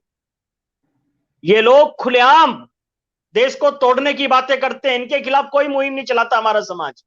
पर ये देखिए, ये मुहिम चल रही है, अरेस्ट राम भक्त गोपाल, ट्विटर पर ट्रेंड कर रही है। शायद शो नहीं कर पा रहा होगा अभी ठीक से, इसमें जो लोग ट्विटर का इस्तेमाल करते हैं वो देख लेंगे। लगभग अभी 59,000 ट्वीट्स हो चुके हैं, 59,000 ट्वीट हो चुके हैं उसके खिलाफ, उस बच्चे के खिलाफ, राम भक्त गोपाल। वो मेरा छोटा भाई है। जितने भी इस देश के राष्ट्रवादी हैं, धर्म के समर्पित लोग हैं, वो मेरे ही भाई हैं। और दीपक सिंह हिंदू उनका खुलकर समर्थन करता है और मैं साथ हूं राम भक्त गोपाल के। वो भी डरा वाह। हुआ बच्चा है। जब इस देश के अंदर, कश्मीर के अंदर बड़े बड़े विस्फोट करने वाले जिहादी आतंकवादी ना समझ बच्चे हो सकते हैं, भटके हुए नौजवान हो सकते हैं, तो ये बच्चा भी वैसे ही है, ये बच्चा भी वैसे ही है। आज समाज को इसके साथ खड़े होने की आवश्यकता है। शुभम जी, आपका प्रयास सराहनीय है। साइबर सिपाही एक मिशन है जो सत्य की आवाज को बल दे रहा है और हम जैसों की आवाज को आगे पहुंचा रहा है अपने समाज तक। और उससे भी ज्यादा बड़ी बात, मैं नमन करता हूं अपने साइबर सिपाही परिवार के सभी सदस्यों को, जो हमारी आवाज को हजारों लोगों तक पहुंचा देते हैं, लाखों लोगों तक पहुंचा देते हैं। एक निवेदन भी आपसे मैं करता हूं। शुभम भाई ने आपसे खुले मंच से कह रखा है कि आपको इन लाइवों के जो भी अंश पसंद आए, आपको जो भी शब्द लगे कि इसको हम एडिट करके, कटिंग करके चला सकते हैं कि 2-2, 3-3 मिनट की वीडियो बनाकर, तो आप उनको आगे वायरल कर सकते हैं, चला सकते हैं। कोई कॉपीराइट आप लोगों के ऊपर नहीं लगने वाला। खुला हम लोगों ने बोल रखा है। बस उद्देश्य एक होना चाहिए, राष्ट्र और धर्म को बल मिलना चाहिए, राष्ट्र की आवाज दूर जानी चाहिए। जो आज ये विषय है संभाजी नगर का, बड़ा गंभीर विषय है। जिस प्रकार से जखीरा पकड़ा गया है दानिश के द्वारा, और ऐसे पता नहीं कितने जखीरे और चल रहे होंगे। पुलिस अपना काम कर रही है, प्रशासनिक अधिकारी, जो खुफिया जांच एजेंसियां हैं, वो भी अपने काम में लगी हुई हैं। आपने देखा भागलपुर के अंदर किस प्रकार से बड़ी संख्या में ट्रेन के अंदर बर्निंग ट्रेन बनाया जाना था, उसको फेल कर दिया गया। या यूं कहें कि किस्मत बहुत अच्छी थी, वो अपने आप फेल हो गया। जो बीच में जो बर्निंग ट्रेन होनी थी वो वहां नहीं, वो स्टेशन पर पहुंच के वो सारा खेल हुआ। 2014 से पहले जो ये देश जला करता था, आज स्थितियां थोड़ी सी बदल हुई हैं, समाज में थोड़ी अवेयरनेस आई है। और जिस प्रकार समीर भाई ने कहा, वो बहुत बड़ी संख्या में लोग हैं कि जागे हुए को तो, सोए हुए को तो जगाया जा सकता है, पर जो लोग सोने का नाटक कर रहे हो, नौटंकी कर रहे हो सोने की, उनको जगाना, उनको समझाना, उनको बताना बहुत कठिन है।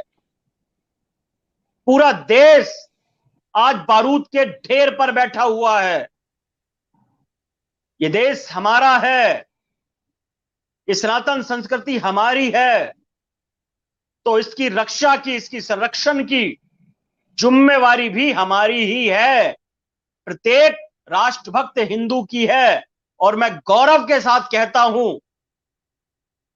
कि भगवान श्री राम ने हम लोगों को इस कार्य के लिए चुना है, और आप लोगों को भी इस गौरव की अनुभूति होनी चाहिए कि आप भी भगवान राम के बताए मार्ग पर चल रहे हो। जो भगवान श्री राम ने आपको दिशा दी है, आप उस पर चल रहे हो।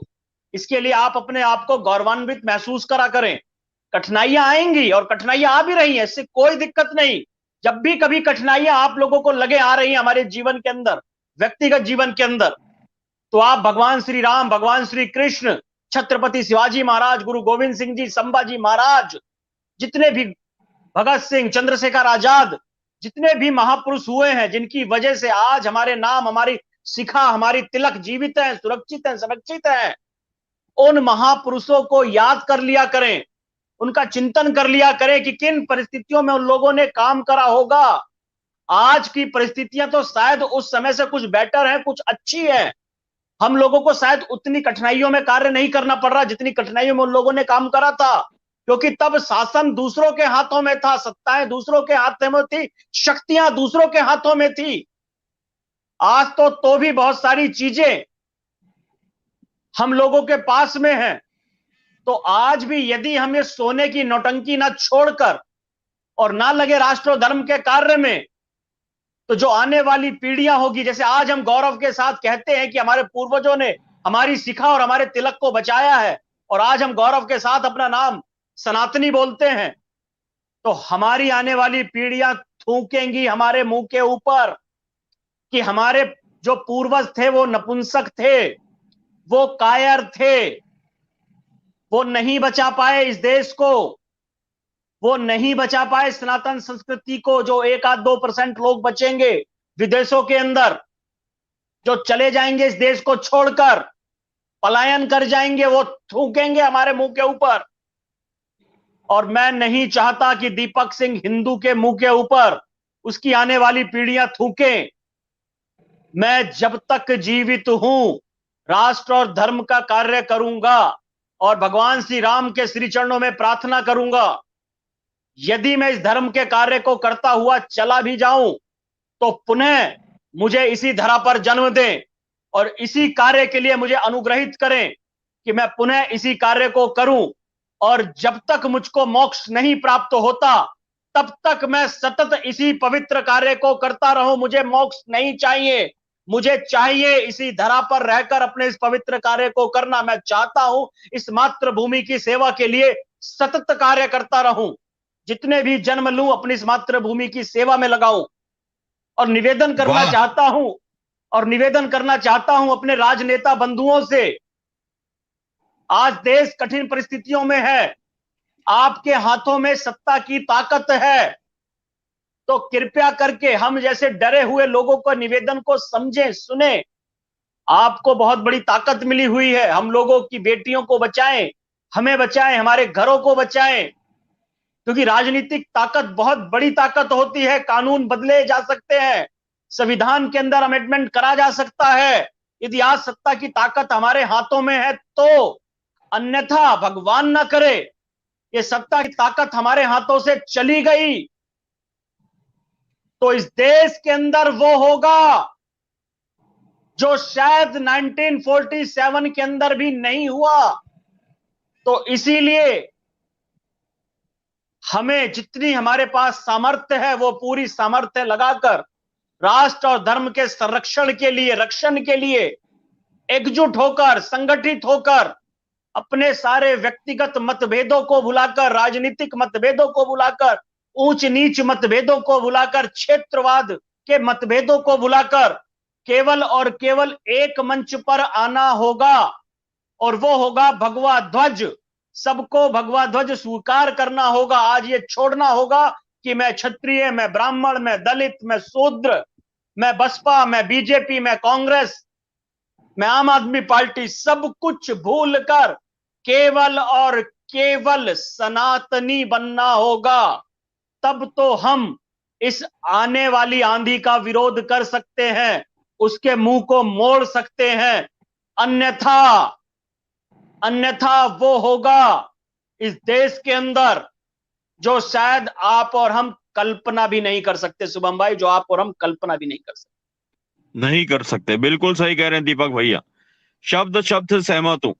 मैं हृदय के आनंद गहराइयों से धन्यवाद करना चाहता हूं हमारे भाई समीर भाई का। समीर भाई और बहुत सारी ऐसी बड़ी टीम है जो मैं हमेशा कहता हूं, वही जो मेरा एक्शन होता है नीचे का 90 वाला, वो नीचे के 90 वाले वो लोग जो गुमनामी की जिंदगी जीते हैं, गुमनामी की जिंदगी में काम करते हैं। समीर भाई बहुत बहुत साधुवाद। ये बहुत बड़ा केस है।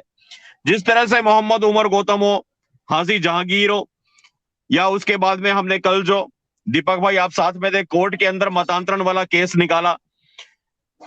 और मैं आज सभी दर्शकों को बोलना चाहता हूं, आप लोगों को मैं दिल की अनंत अनंत गहराइयों से धन्यवाद देना चाहता हूं। आज के इस अव्यवस्थित से कार्यक्रम में जिसमें मैं पूरी तरह ठीक से नहीं जुड़ पाया, आप लोग अंत तक जुड़े रहे, बड़ी संख्या में जुड़े रहे। और मैं बहुत खास तौर पे एक इंसान के लिए बोलना चाहूंगा। आज मैं अपने दिल से बोलना चाहूंगा, मेरे बेटे तुम सुन रहे हो मेरे को मालूम है, तुम अभी भी मेरे को कॉल कर रहे हो लगातार। तुमने ये जो बॉम्बिंग का ये जो बच्चों वाला खेल खेल रहे हो ना मेरे साथ, तुम्हारा बाप हूं मैं, शुभम मंगला तुम्हारा बाप है। यहाँ पे मर्द के बच्चे हो, हलाला की पैदाइश नहीं हो। एक बार अपने असली नंबर से कॉल कर ले मेरे को मालूम है तू मेरे को इस समय लाइव देख रहा है, तू लगातार कॉल कर रहा है। मैं सभी दर्शकों को बताना चाहता हूं मेरे दोस्तों, आज रात को मैं स्क्रीनशॉट भेजूंगा, आप लोग कल्पना नहीं कर सकते। 135 कॉल्स तो अभी तक मैंने नोट करी हैं, 135 कॉल्स अभी तक आ चुकी है मेरे पास इस चलते हुए लाइव में। इनकी जान थी कि ये किसी भी तरह मेरे को जुड़ने ना दें, लेकिन तुम्हारा बाप हूं मैं, हलाला की पैदाइश, मेरे को मालूम है तू मेरे को छुप के सुन रहा है। मेरी एक बात मान ले, अपने असली नंबर से कॉल कर ले बस तू मेरे को एक बार, फिर देख तेरे को वहीं से उठवाऊंगा। पश्चिमी बंगाल में बर्धमान में छुप के बैठा है ना, तेरी सारी डिटेल निकाल ली गाड़ी में बैठे बैठे, पिछले 1 घंटे में तेरा नेटवर्क, तेरा टावर सब निकाल लिया है। तो मेरे को एक बार बस कंफर्म कर दे।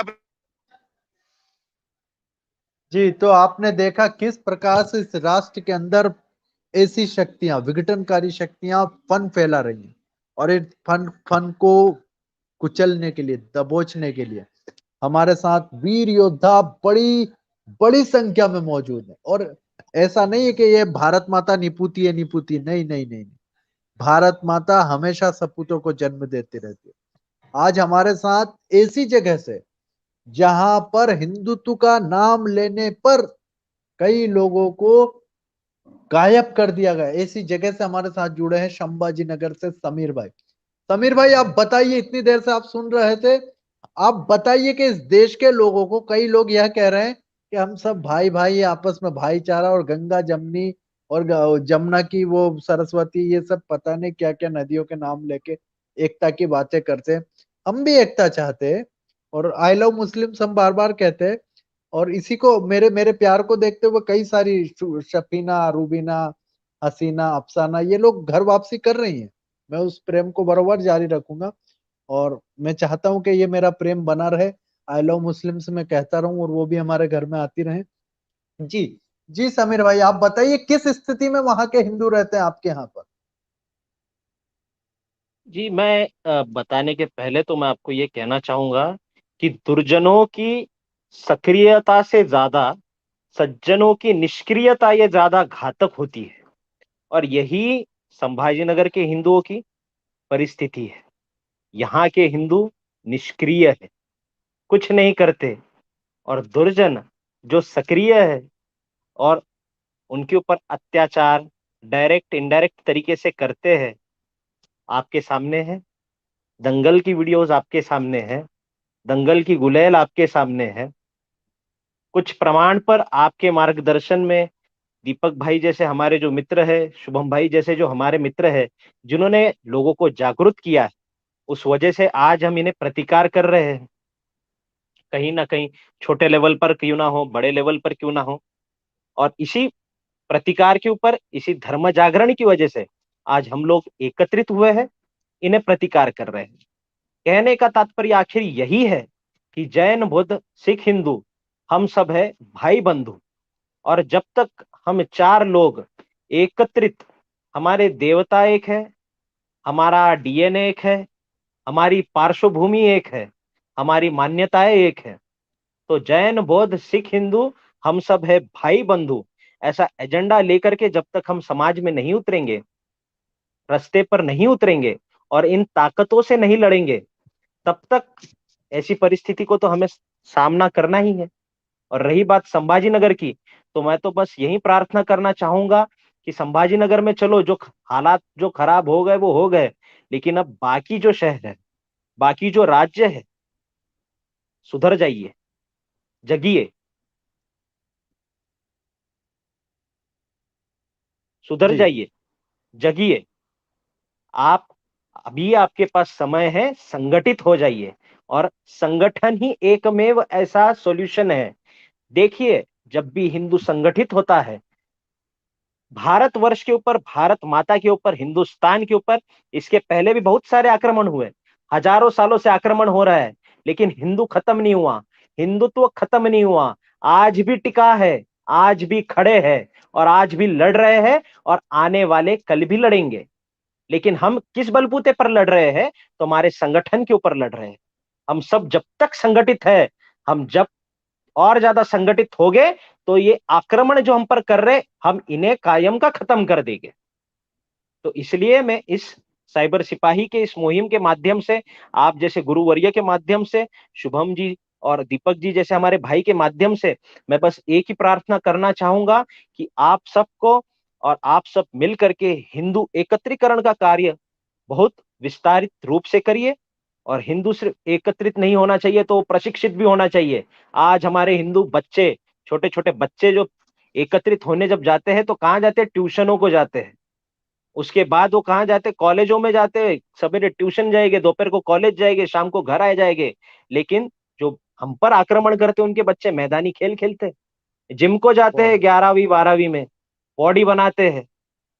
और हम क्या कर रहे हैं? हम तो ट्यूशन में जा रहे हैं, हमारी आंखों के ऊपर चश्मे लग चुके हैं, हमारे हाथों में मोबाइल है, हमारे एक हाथ में फेसबुक अकाउंट है, एक हाथ में इंस्टाग्राम अकाउंट है, कैमरा में डीएसएलआर में फोटो ले रहे हैं और लाइक और इसके अंदर ही हमारी दुनिया हम हिंदुओं ने, हमारे बच्चों ने बना ली। हम पैकेट का दूध पीते हैं, पन्नी का दूध पीते हैं, डेयरी का दूध नहीं पीते हैं। हमारी हालत यहीं खराब हो रही है, हमारे शरीर यहीं खराब हो रहे हैं। हम चिप्स खाते हैं, हम शरीर को कोई अच्छी खुराक नहीं देते हैं। हम हमारा खुद के शरीर को इस तरह जब नाश करेंगे तो क्यों ना, जब कल की जब हमारी लड़ने की बारी आएगी तो कैसे हमारा शरीर टिकेगा, बताइए। तो यही बस ये सब छोटी मामूली बातें हैं, लेकिन यही छोटी मामूली बातें, इसी के ऊपर हमारा पूरा जन्म आधारित है, हमारी आने वाली पूरी पीढ़ियों का भविष्य आधारित है। बस आप ही के माध्यम से यही कहना चाहूंगा कि हमारा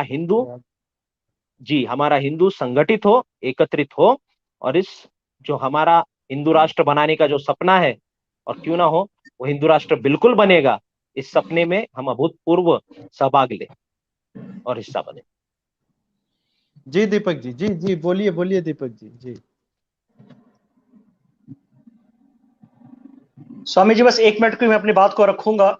जी समीर जी भाई जी ने आराम बहुत से ही रखिए। सुंदर बात समीर भाई ने बहुत सुंदर बात कही कि आजकल हमारे बच्चों के हाथों में मोबाइल है, शरीर कमजोर हो गए हैं।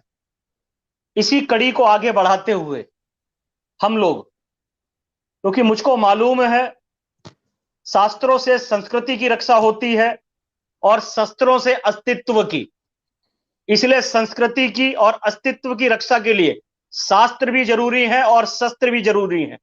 इसी मुहिम को आगे बढ़ाते हुए साइबर सिपाही हिंदू फोर्स अभियान हम लोग शुरू कर रहे हैं और हमने पूरी तैयारी कर ली है। पूज्य गुरुदेव जी, हम लोग 1 साल कम से कम, क्योंकि अभी हमारी बहुत छोटी यूनिट है, हम 1 साल के अंदर कम से कम 5,000 लोगों को दीक्षित और शिक्षित करेंगे। ये लक्ष्य हमने लिया है अभी। शस्त्र और शास्त्रों से, दोनों तरीकों से दीक्षित और शिक्षित करने वाले हैं। हमारे पास सारी जो व्यवस्थाएं हमने पूरी तैयार कर ली है, पूरा सिलेबस हमारा तैयार है, पूरा सब कुछ तैयार है। और अभी हम बहुत मिनिमम शुरुआत कर रहे हैं, क्योंकि हमारे पास सुविधाएं उस प्रकार की नहीं है।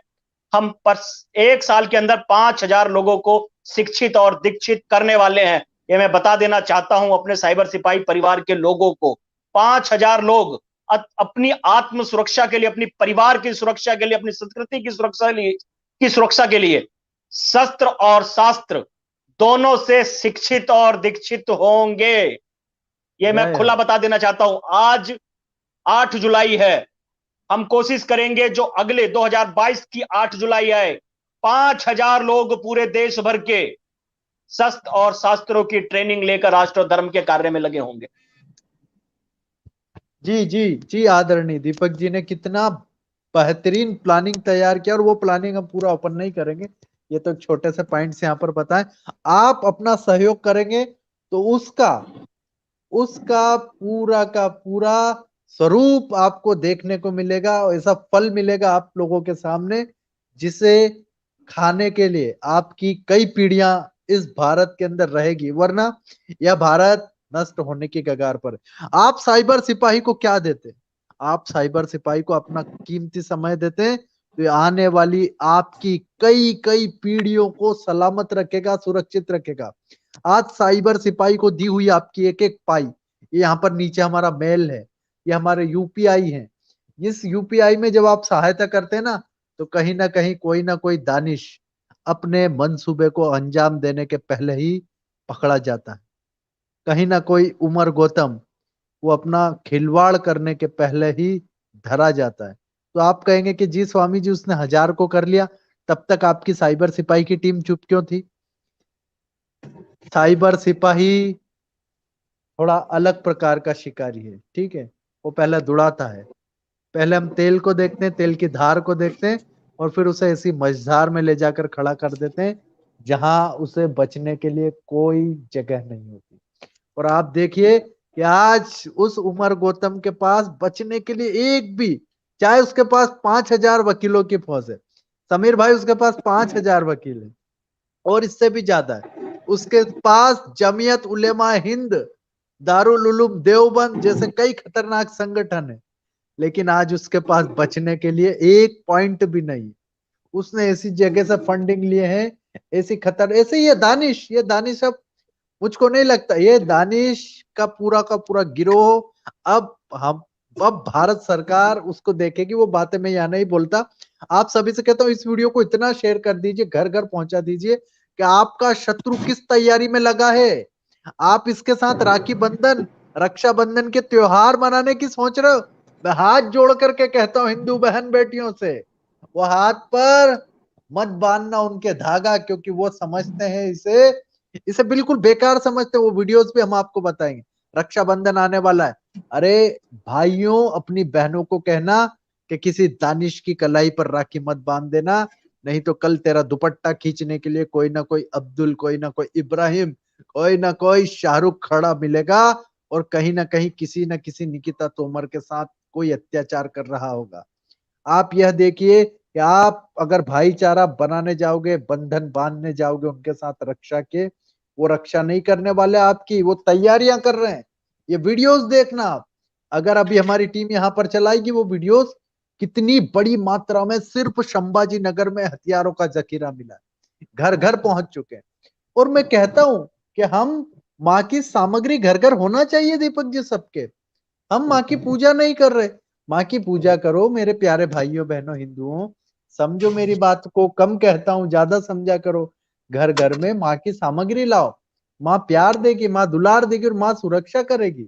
माँ का रक्षा कवच, देवी कवच आपके घर के आसपास बनेगा, और ये भूत पिशाच निकट नहीं आने वाले। तो इसीलिए मैं बार बार कहता हूँ कि माँ की सामग्री अपने सभी के घरों में लाइए, और ये साइबर सिपाही को इतना मजबूत कर दो कि ऐसे सैकड़ों दानिश को हम किसी न किसी प्रकार से एक रेड किलर की भूमिका में हम रहें, क्योंकि चूहे हैं हमारे लिए, हमारे लिए ये चूहे हैं, चूहे।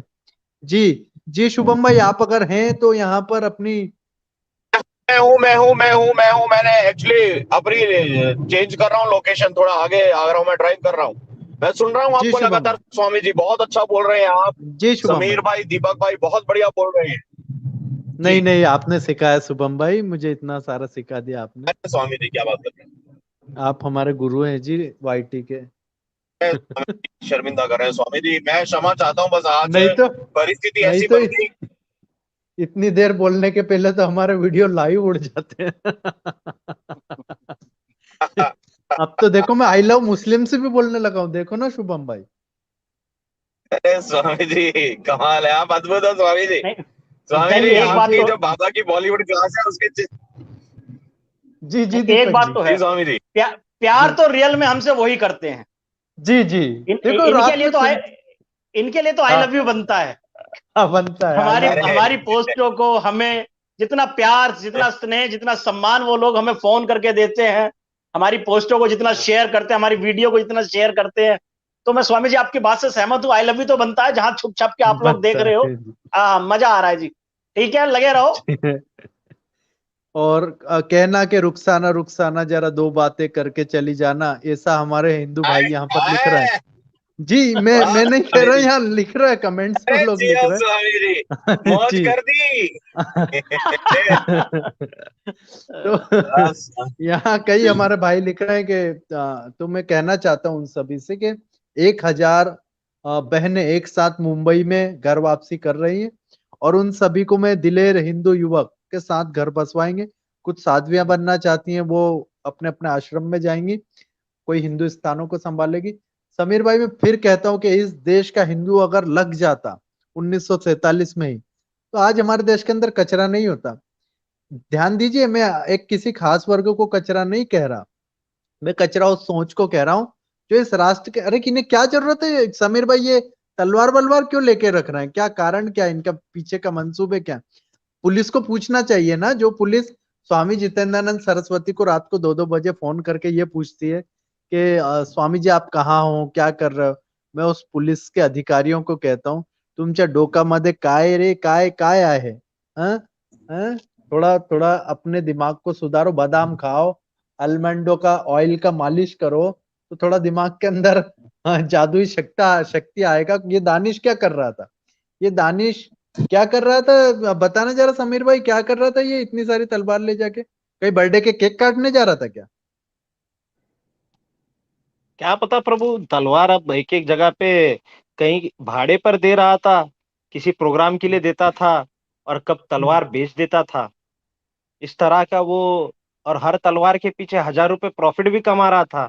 और पता नहीं उस प्रॉफिट कमा कमा करके उसने गाड़ी ले ली, क्या ले ली और आगे क्या क्या किया, वो तो अब दानिश को ही पता। लेकिन अब जल्दी पुलिस भी पूरा इन्वेस्टिगेशन कंप्लीट करने पर ही लगी हुई है, तो 1-2 दिन में और पूरा सिचुएशन क्लियर ही हो जाएगा।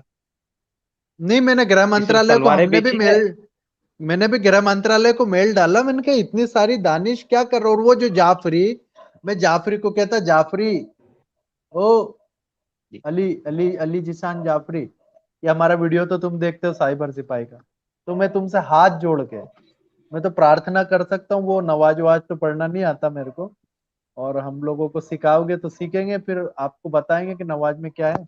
तो मैं जाफरी को कहता हूँ कि जरा दानिश के बारे में चलाओ। तुम ट्वीट चला रहे हो उस गोपाल बेचारे बच्चे के ऊपर। अरे वो कितना भयभीत है, उसने देखा अपनी आंखों से मेवात में हमारी माँ बहन बेटियों की लुटती हुई इज्जतों को, तो उसके अंदर एक एक डर है, भय है। वो भय में वो कितना डरा हुआ है। मैंने आज भी उसका वीडियो देखा 10-15 सेकंड का। वो बड़ा भय, पसीना था उसके चेहरे पर, एक डर है। और उस डर की वजह से बच्चा कुछ कह रहा है। ऐसे बच्चों को हम समझाएंगे ना, हम देखेंगे। अली हुसैन, तुम उनके लिए ट्विटर ट्रेंड मत चल, तुम ट्विटर ट्रेंड इस दानिश के लिए चलाओ। ये दानिश क्या कर रहा है इतनी बड़ी बड़ी तलवारें इकट्ठी करके? क्या, कौन सी आइसक्रीम पार्लर, शुभम भाई, कौन सा आइसक्रीम पार्लर है जहां पर 50-50 तलवारें रखी रहती है? स्वामी जी, मैं पूरी तरह सारे केस को समझ रहा हूँ और हमारे दर्शक भी बहुत स्मार्ट है, सब लोग समझ रहे हैं। और मैं चाहूंगा कि अब चर्चा को विराम देते हुए हम जी ये आगे की जो इन्वेस्टिगेशन है एनआईए के ऊपर बनाने का दबाव करें कि ये केस जी महाराष्ट्र पुलिस के पास, क्योंकि बहुत सारी बातें मैं नहीं चाहता भी कैमरे पे बोलना, लेकिन हम वही। जानते हैं कि जो कनेक्शन है महाराष्ट्र पुलिस का और राजस्थान पुलिस, जो जी दो इसमें क्षेत्र हैं, ये सेंट्रल एजेंसियों के पास में जांच जानी चाहिए। अब हमारा जाएगी बिल्कुल। और आपका बस यही काम है कि इसको किसी भी तरह सेंट्रल एजेंसीज को ट्रांसफर करवाएं हम लोग पूरे केस को। और बस आप ये जखीरा एक बार चला दीजिए और आज के लाइव को समाप्त करते हैं। दीपक सिंह हिंदू जी भाई, समीर भाई और स्वामी जी, आप तीनों को हृदय के आनंद गहराइयों से बहुत बहुत बहुत बहुत आभार, बहुत बहुत नमन। जितने साथी जी जुड़े रहे, आप सभी को मेरा विशेष विशेष आभार है। मेरे एक हाथ को हाथ जोड़ा हुआ मान लीजिए। बहुत बहुत आप सभी को नमन करता हूं मैं। वो जखीरे वाला वीडियो एक बार चला दीजिए स्वामी जी। जी, मैं चला तो।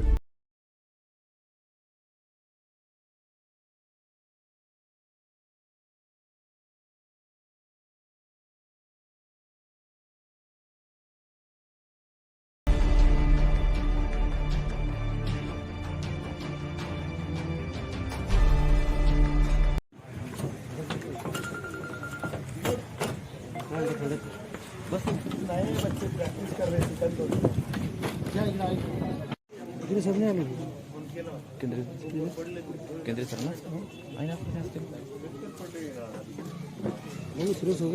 नाही हे ठेवलं फक्त आता समोर आपण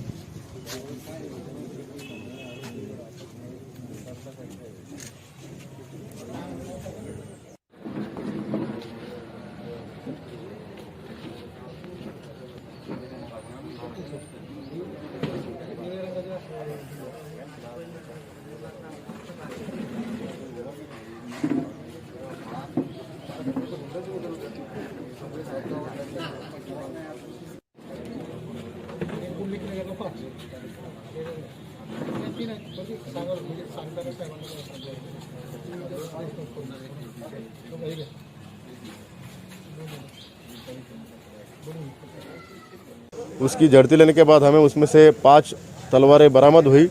आरोपी का नाम इरफान खान उर्फ दानिश खान ऐसा निष्पन्न हुआ, जो रहने वाला बाईजीपुरा जिनसी पुलिस स्टेशन की हद ये है। आरोपी को कल लेट नाइट में हमने अरेस्ट किया है और उससे और हमें 36 तलवारें, टोटल कुल मिलाकर 41 तलवारें, 6 कुकरी और 2 गुप्ती ऐसे घातक हथियार बरामद किए गए। आरोपी को अरेस्ट किया गया है और अभी इस पूरे अपराध की जांच जिनसी पुलिस स्टेशन कर रही है।